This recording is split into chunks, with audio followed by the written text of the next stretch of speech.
Assalamualaikum warahmatullahi wabarakatuh.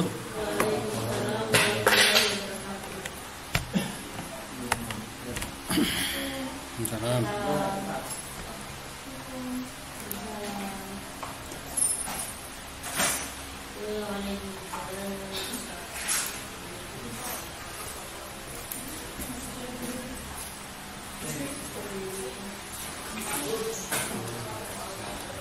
Oke, kita lanjutkan membahas mengenai karbohidrat.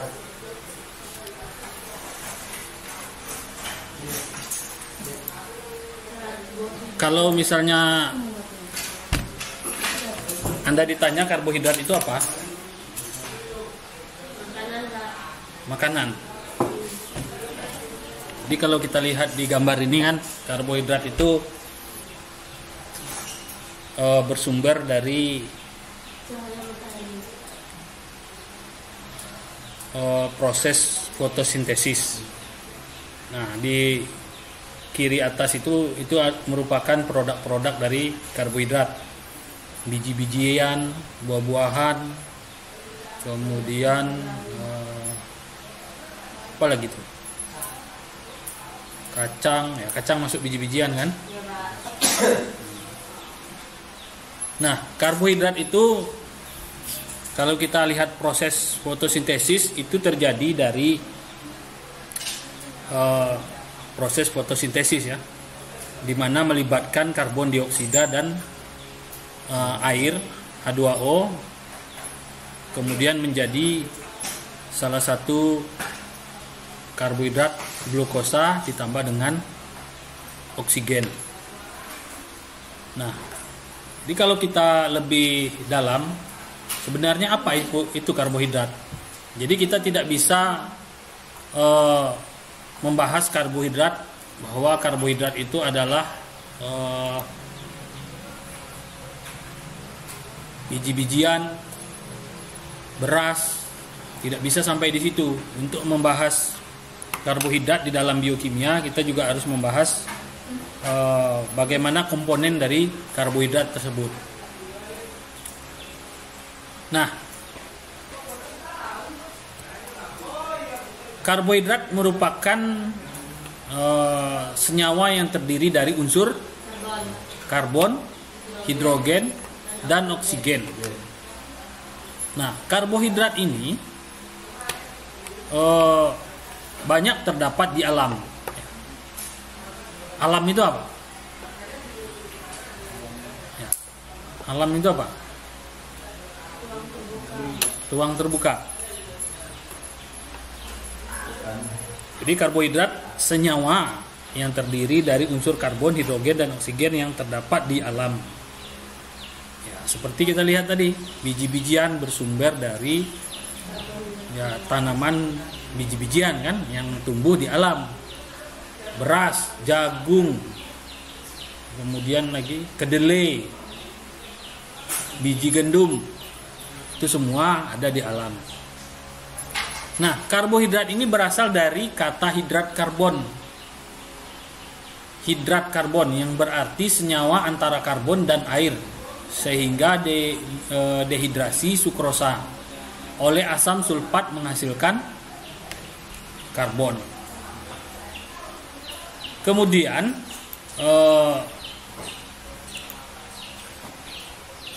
sebagian besar karbohidrat memiliki rumus empiris CH2O. Misalnya glukosa. Glukosa itu C, H-nya 12, O-nya 6. Nah, kalau kita lihat perbandingannya, CH2O. Kalau glukosa tadi C6, H12, O6. Kalau ini 6 dibagi 6 1, berarti C. 6 dibagi 12 2. 6 dibagi 1 kan? Berarti inilah bentuk paling sederhana dari karbohidrat itu. Nah, ini tergantung jumlah karbon dan oksigennya. Jadi bentuk yang paling sederhana itu ini. Dan bisa C6H12 O6 tergantung jumlahnya ini. Tetapi perbandingannya sama ya, ini dibagi 6. Ini dibagi 6 dapat 2, ini dibagi 6 dapat 1. Nah,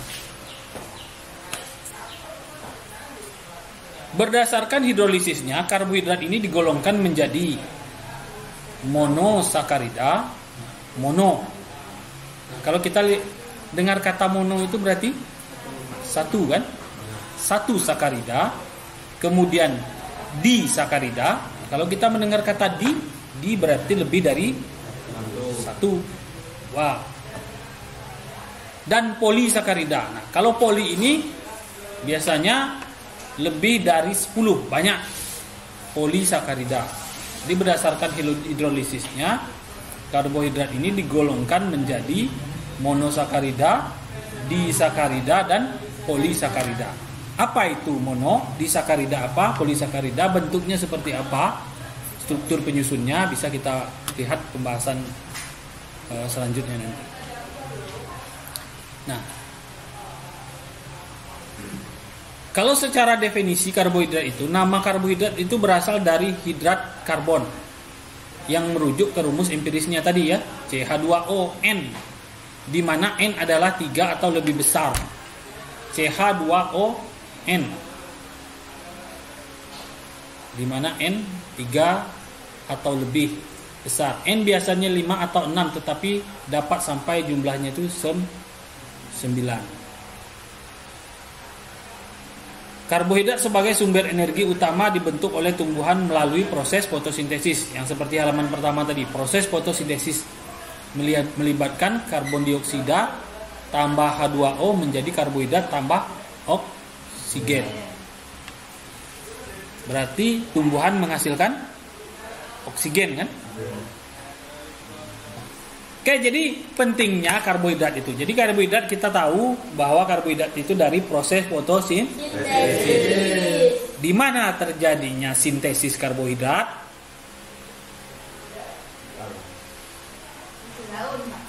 Klorofil. Klorofil itu di mana? Di hijau daun. Bagian apa di dalam klorofil itu yang sel? Nah, sel apa? Stomata kan? Dah? Materi sel ada di awal dulu dah. Ada Pak di YouTube tapi. Nah, iya, kan di situ ada link downloadnya, ambil PDF-nya di deskripsi videonya itu. Leha ini kayak mana? Enggak baca semua berarti. Leha. Ya. Pokoknya Anda itu jangan berleha-leha. Iya.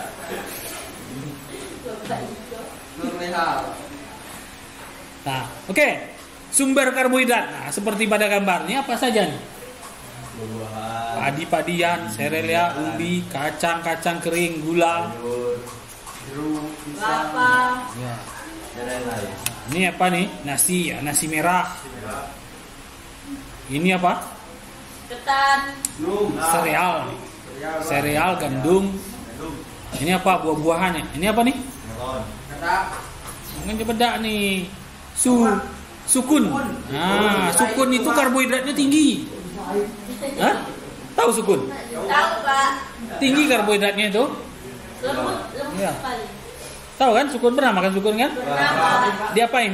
Digoreng. Digoreng. Ah, dikeripik enak juga, digoreng juga enak. Enak dikeripik. Enak dikeripik ya. Keripik sukun. Tapi kebanyakan orang cuek aja dengan sukun dah.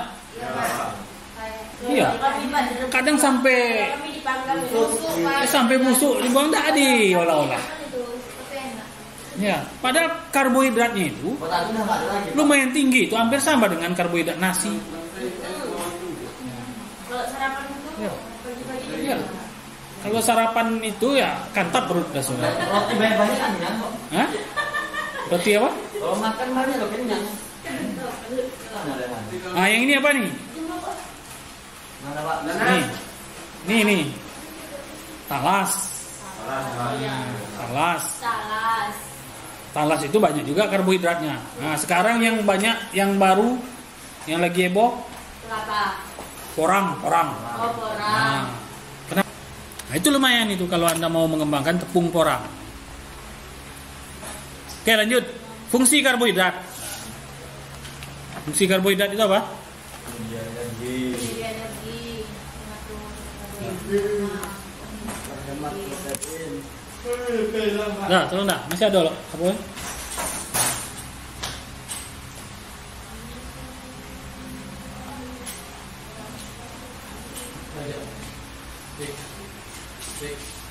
Nah, fungsi karbohidrat penyedia energi utama. Nah, kalau bagi manusia, karena salah satu karbohidrat tadi, contoh salah satu karbohidrat tadi kan glukosa kan? Glukosa bisa disimpan dibandingkan lemak. Sel-sel tubuh membutuhkan ketersediaan energi siap pakai dan konstan, terutama dalam bentuk glukosa. Di saat kita makan nasi, ada enzim amilase di dalam air ludah. Fungsinya apa? Merubah karbohidrat menjadi gula. Nah, makanya ya rasa manis itu enzim amilase merubah karbohidrat menjadi gula. Gula itu disimpan di dalam tubuh kita, diubah menjadi energi. Oke, lanjut ya. Klasifikasi karbohidrat. Klasifikasi karbohidrat. Karbohidrat itu diklasifikasikan berdasarkan jumlah unit gula. Nah, kalau berdasarkan jumlah unit gulanya, karbohidrat itu ada disebut monosakarida. Monosakarida itu terdiri atas 1 unit gula. Ada juga yang menyebutkan ada disakarida terdiri dari 2 unit gula. Oligosakarida terdiri atas 3 sampai 10 unit gula. Polisakarida terdiri atas 10 unit gula. Gula ini bukan gula pasir itu ya. Gula itu senyawa yang mengandung karbon, hidrogen dan oksigen tadi. CH2 ini tadi, CH2O ini adalah sakarida atau gula. Dah? Sakarida atau gula. Nah, kalau dia banyak, polisakarida, berarti dia banyak. C karbonnya itu banyak, hidrogennya juga banyak, oksigennya banyak. Contoh dari polisakarida ini apa? Selulosa. Tahu selulosa? Tidak. Kayu, kulit kayu. Kayu itu enggak, bukan kulit manis saja, semua kayu itu selulosa. Nah, dia banyak, unsur penyusunnya banyak. Itu contohnya. Nah, jadi klasifikasi karbohidrat ini berdasarkan unit gulanya. Ada yang menyebutkan monosakarida, disakarida, oligosakarida, polisakarida. Tetapi di beberapa buku ada juga cuman mengklasifikasikan menjadi 3. Mono, disakarida, polisakarida. 1 sakarida, 2 sakarida, lebih dari 10 sakarida, polisakarida. Jadi 3. Ya, mono, di, poli. Ya. Mono tadi tahu kan? 1. Kalau 2, di. 3 sampai 10, oli. Oli apa poli, Pak? Oli. Lebih dari 10 baru poli. Tapi ada juga yang menyebutkan cuma 3 kelompok. Mono 1 kan? Mono, di, dan poli. Di dan poli. Ya. Mono 1, di 2. Lebih dari 2 dia sebut poli. Tidak ada olinya, Pak. Nah, tidak ada oli sakaridanya. Tetapi ada juga sebagian buku yang menyebutkan 4. Kalau dia 1, mono, 2, di, lebih dari 2 tetapi tidak lewat dari 10, lebih dari 2 tidak lewat dari oli, lebih dari 10 polisakarida.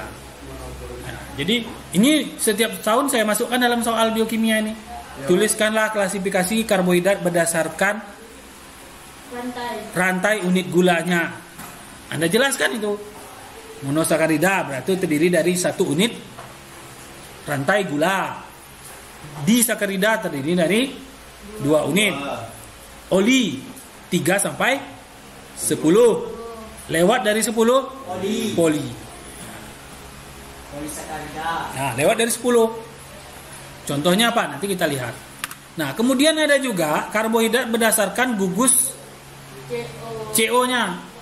Nah, ada dikelompokkan menjadi aldosa, ada ketosa. Aldosa kalau dia mengandung gugus aldehid. Aldehid. Aldehid itu yang mana? Kalau dia ketosa mengandung gugus keton. Aldehid kalau dia mengandung gugus aldehid dia disebut aldosa. Kemudian kalau dia ada keton dia disebut ketosa. Yang mana? Udah kelihatan ya? Kelihatan Pak. Yang bawah lah. Yang tengah Pak. Nah ini dia. Nah ini Pak.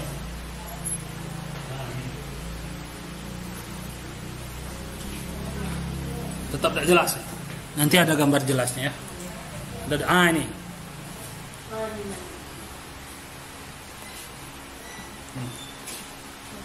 Kalau dia CO seperti ini, berarti dia aldosa. Kalau ketosa, rantainya seperti ini. Ya. Nanti saya jelaskan lebih lanjut.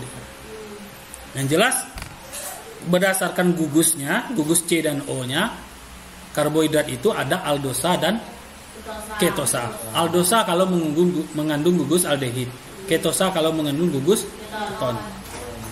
Kemudian klasifikasi karbohidrat berdasarkan jumlah atom C-nya pada rantai. Triosa kalau atom C-nya itu tersusun dari 3 atom C, itu triosa. Ya sesuai dengan namanya tri.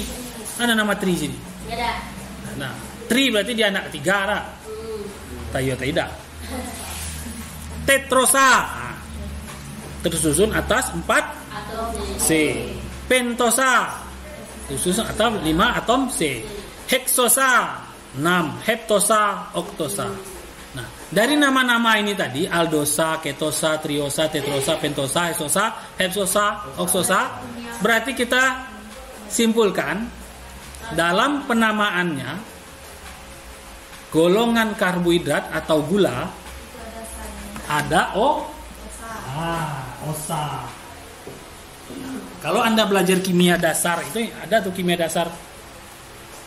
Metana, heptana, pentana, masih ingat? Nah, itu kan berdasarkan strukturnya kan? Ya kalau SMK, apalagi SMK mesin, mana ada? Ada. So Anda dari mesin? Iya, ada. Belajar kimia? Ada. Nah, Kami pemasaran, Pak. ada juga kimia? Enggak ada lah, ayo aja. SMK masih nggak belajar. Kami EPS mah ada semua. Oh iyalah. Iya, kami PS. Tapi yang IPA, yang mesin ada SMK mesin. Ada, Pak. IPA ada juga. Ada. Ada sekolah Pak mungkin kau Sudah. Itu unsur itu ada. Nah, sistem periodik unsur. Kami yang ngomong cuma 3, Pak. N, bahasa Indonesia, sama MTK. Yang lain itu mata pelajaran atau jurusan. Komunikasi bisnis, pengantar bisnis. Oh, berarti Pak Dek bisnis. Manajemen bisnis. Pak Dek bisnis kita. Bisnis. Bisnis apa sekarang? Bedo. Gagal, Pak. Pak Dek korupsi Pak. Hah? Gagal apa, Pak? Gagal total. Gagal total. Bisnis. Nah, jadi Juga ada. dalam tata namanya berarti kalau ada akhiran triosa, tetrosa, pentosa, esosa, berarti dia golongan. Osa. Nah, sekarang Anda lihat kalau Anda pulang nanti lihat produk-produk makanan.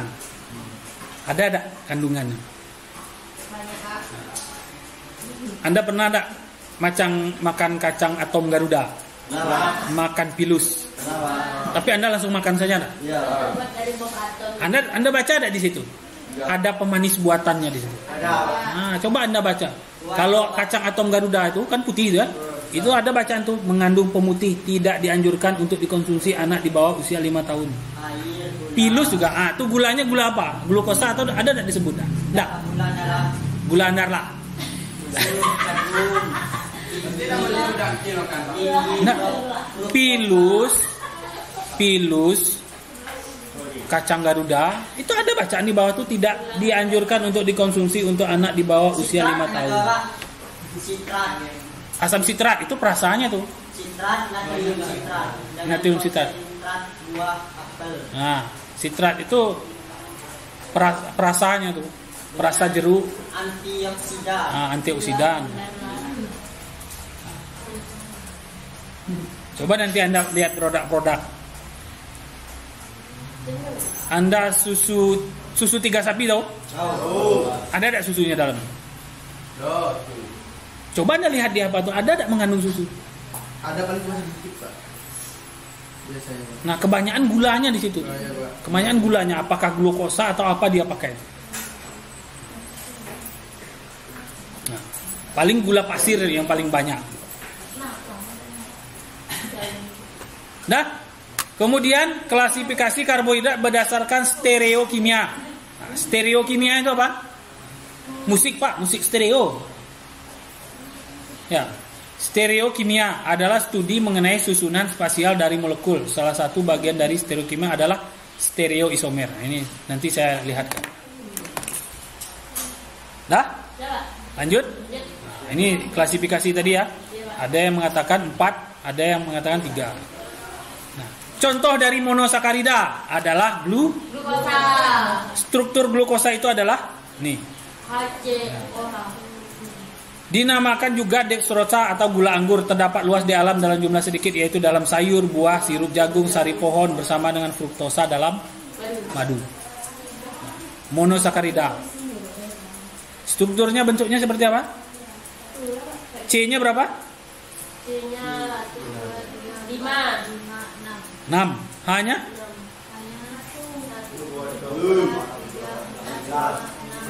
11, Pak. Mana 11? 6, Pak. Hanya 11 itu. C6, H?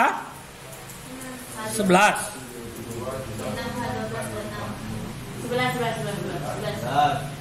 11, Pak. Kan itu udah nampak nih garis-garisnya. Yes, of course. Itu nggak benar-benar H-nya. Hanya 10. Ini loh. Gue benar C-nya 6, hanya 12. Nah, ini rumus apa namanya? Nah, rumus apa namanya? Rumus molekul. Ini rumus apa namanya? Rumus struktur. Nah, ini dengan itu kan sama kan? C6 H12 O6. Kalau saya tuliskanlah rumus struktur dari glukosa. Anda tuliskan ini apa itu? Struktur. Itu rumus molekul dari glukosa. Ini dengan itu ya sama. Tapi itu rumus struktur namanya. Nah, glukosa memegang peranan penting dalam ilmu gizi, merupakan hasil akhir dari pencernaan pati, sukrosa, maltosa, dan hewan.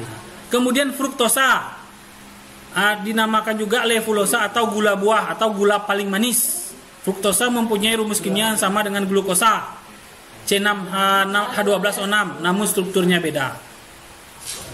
Sekarang apa yang membedakan ini dengan ini? Otak. Secara molekul dia sama kan? Secara struktur yang dia berbeda kan? Garisnya, Pak. Nah, ini yang berbeda kan? Iya, Nah, dari definisinya tadi sama. mana sama? Kalau molekul ya sama. Gula paling manis. Glukosa ini lebih fruktosa lebih manis daripada ini. Jadi kesimpulannya apa? Berbeda secara struktur ini dengan ini, berubah rasa manisnya. Nah, ya. Berarti rasa manis pada buah-buahan yang ada di alam ini strukturnya berbeda-beda kan? Iya, Pak. Anda makan pepaya, makan mangga. Ya, manisnya berbeda-beda. Nah, kalau ditanya anak-anak kecil, "Bang, ngapa mangga ini rasa manisnya beda dengan rasa pisang?" "Oh iyalah, Dek, lah ciptaan Tuhan. Takdir." Nggak bisa. Penjelasannya bagaimana? Oh, dia memiliki struktur yang berbeda. Itu yang jawabnya. Struktur glukosanya berbeda. Nah, struktur susunannya itu berbeda. Itulah yang menyebabkan perubahan rasa manis dan rasa yang berbeda setiap rasa manis pada buah-buahan. Itu jawabnya bukan, "Bang, apa oh, takdir. Ngapa buah apa kok rasanya lain dengan takdir. Tuhan menciptakannya macam tu." Kalau sarjana tidak boleh jelaskan kayak gitu. Karena sudah berbeda. Sama kayak orang makan semangka habis itu minum teh, Pak. Hah? Makan semangka, Habis itu minum teh. kemudian rasanya apa? Enggak terasa lagi tehnya, Pak. Mabuknya, Pak. Iya, Iya, Pak. makan semangka manis, Ya. terus minum teh. Enggak kerasa lagi tehnya, Pak.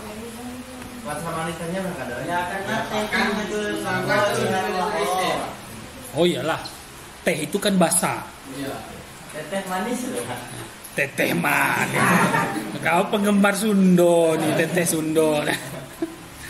Nah, itu juga yang mau saya bahas tuh.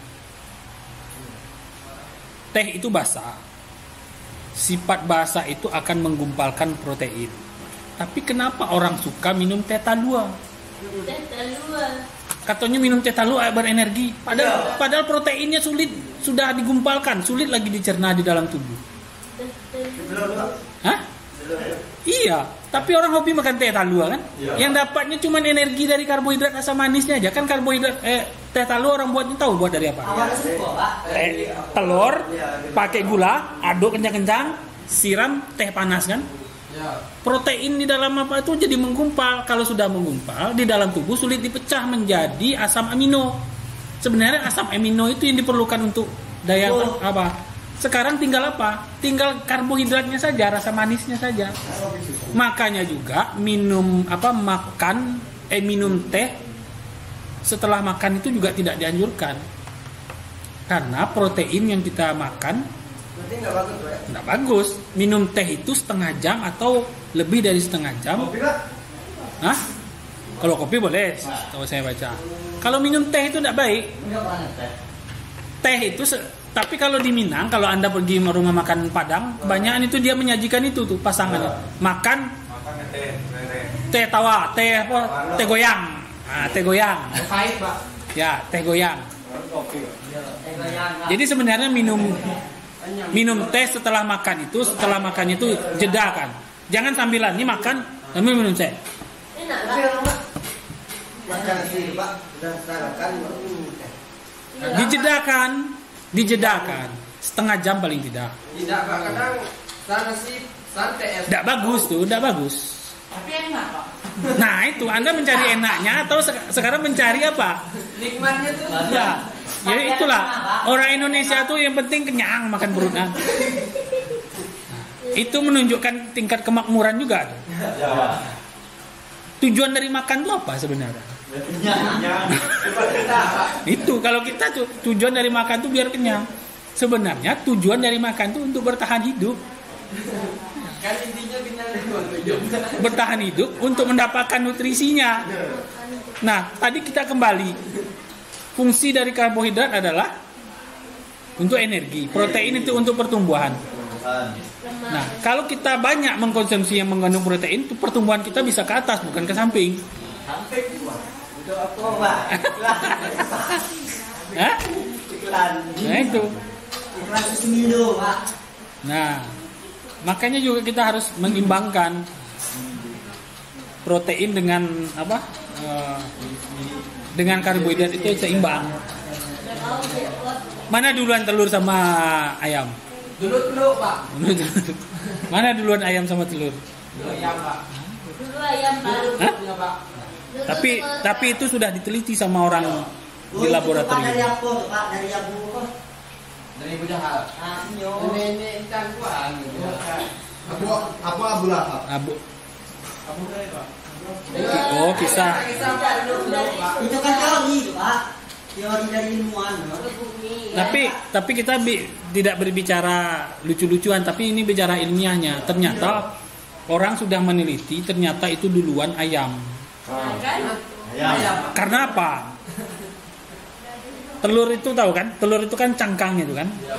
Cangkangnya itu kan terbuat komponen penyusunnya itu apa?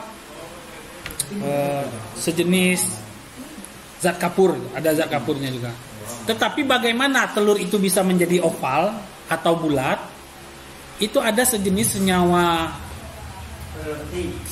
kimia, sejenis protein. Sejenis protein itu sebagai apa? Sebagai zat untuk pembangun telur itu menjadi bulat lonjong itu. Nah, senyawa kimia untuk pembangunnya itu hanya bisa dihasilkan oleh perut si induk ayam, tidak bisa dibuat dari telur duluan. Ayam betina yang mengeluarkan senyawa kimia agar telur itu menjadi bulat. Zat pembangunnya itu, pekerja untuk mengatur supaya cangkangnya itu menjadi bulat, barulah terisi di dalamnya cairan. Ayam jantan tidak ada, ayam jantan hanya membuahi. Ya. Burung macam itu juga. Seperti itu, ada senyawa kimia yang membentuknya bentuk jadi bulat. Burung nanti campur. Itu secara ilmiahnya. Tapi kalau Anda cerita Abu Nawas, Abu apa? Abu apa yang pandai apa nih? Abu Nawas. Itu dongeng yang kalau dalam itu. Jadi itu sudah diteliti secara ilmiah. Hanya perut ayam yang menghasilkan senyawa kimia pembangun cangkang telur itu. Ada senyawa kimianya sehingga telur itu menjadi bulat. Ayam basah, Pak. Hah? Ayam duluan. Allah. Oke, lanjut ya. Ini glukosa, fruktosa itu masih golongan monosakarida. Karena terdiri dari satu sakarida kan? Satu ini ya. Satu struktur ini ya. Contoh lain dari monosakarida adalah galaktosa. Kemudian manosa, pentosa. Bentuknya seperti ini, galaktosa, manosa, glukosa, fruktosa. Apa yang membedakan glukosa dengan fruktosa dengan galaktosa dan manosa adalah struktur di sininya tadi. Nah, berubah strukturnya ini, bolak-balik strukturnya ini, berubah juga rasa manisnya.